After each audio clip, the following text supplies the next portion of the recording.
What's the meaning of Bernard Malamud?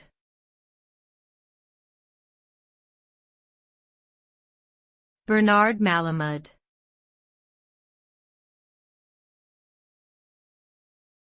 Bernard Malamud.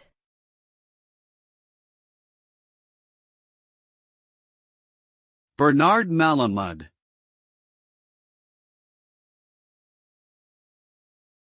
Bernard Malamud.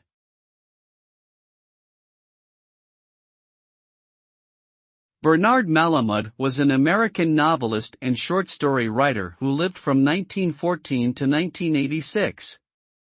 He is considered one of the major figures of 20th-century American literature, known for his powerful storytelling, sympathetic characters, and exploration of Jewish American themes and identity. Many of his works deal with the struggles of immigrants and the challenges of assimilation in American society. Malamud won numerous awards for his writing, including 2 National Book Awards and a Pulitzer Prize.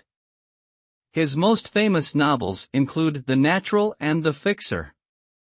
Overall, Bernard Malamud left a lasting impact on American literature and continues to be read and admired by readers today.